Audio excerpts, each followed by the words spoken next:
Let's talk about, you say you're a member of the Nehru Congress, the Rajiv Congress, not the Narasimha Rao Congress.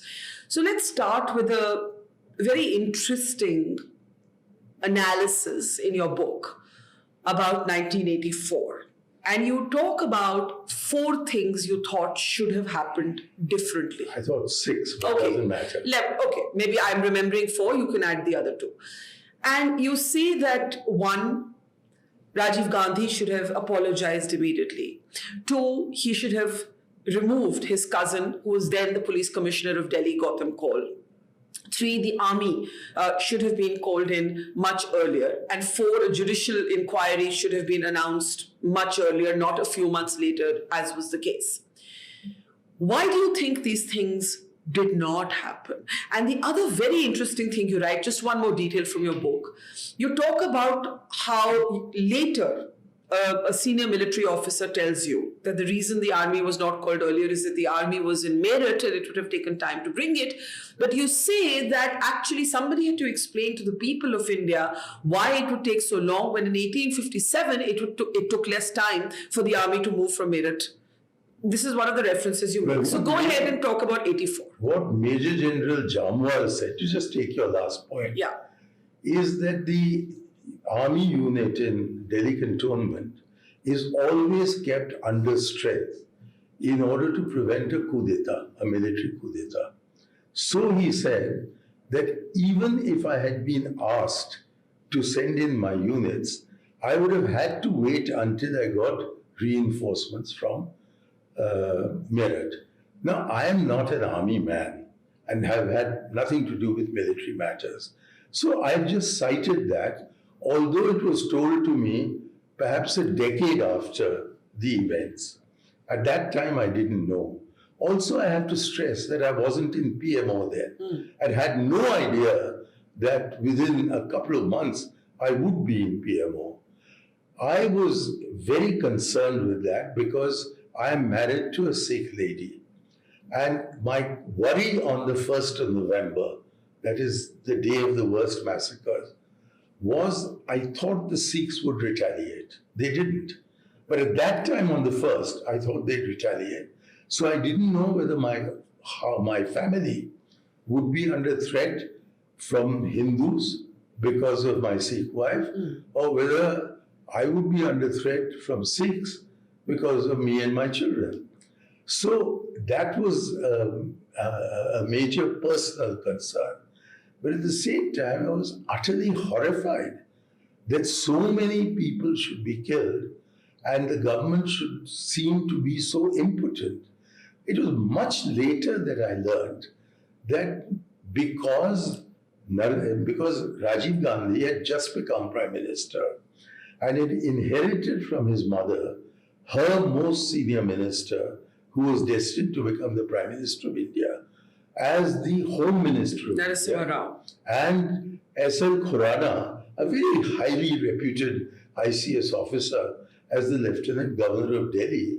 He thought he could leave it to them to control the thing. But when he found they were not able to control it, he went personally in his car in the middle of the night to some of the worst affected areas. And as a result, and he called in the army, and as a result of his actions, the rioting came down and eventually ended. So I think they was not behind any conspiracy. It has been hinted that Arun Nehru, who was the real political power in the party on those 2 or 3 days, was the one who had encouraged congressmen to voice their protest with this kind of massacre. But there has been no proof of this allegation, and I mention it only because it has come up in the media. Yeah. I've seen the allegation, but I have no proof for it. You also think the apology came much too late? Oh, far too late. The apology was far too late. It was delayed by more than 10 years. And it took a Sikh Prime Minister of the Congress Party to give that apology. Also, there was a dismissal of that cousin, Gautam Kaul. But it was not because of the Sikh riots. It was because he had proved his incompetence again in 1986 on Gandhi Jayanti, when a Sikh terrorist had taken refuge on a tree from which he could have shot dead both the Prime Minister and the President. But he didn't. He had a 12-bore gun. And because Rajiv knew a great deal about ballistics, as soon as he heard the first shot, he knew that it was a 12-bore gun. And he advised the President that, no, let's sit through this, and then you send your family home, but let us ensure that we complete what we have to do, which was going to Rajghat and to Shantivan. And they did it. He's a man of immense courage, but he understood the risks he was taking. And had he dismissed that cousin for incompetence in the Sikh rioting, not the Sikh rioting, the Sikh the anti-Sikh pogrom, yes. It was a pogrom. Then I think he'd have got the credit for it. And if he'd announced a judicial inquiry immediately, instead of, as you said, a few months later, I think it would have gone down well. But he did one thing for which he is rarely given credit. While he may not have spoken as he ought to, and I have underlined why he should have spoken, he did act.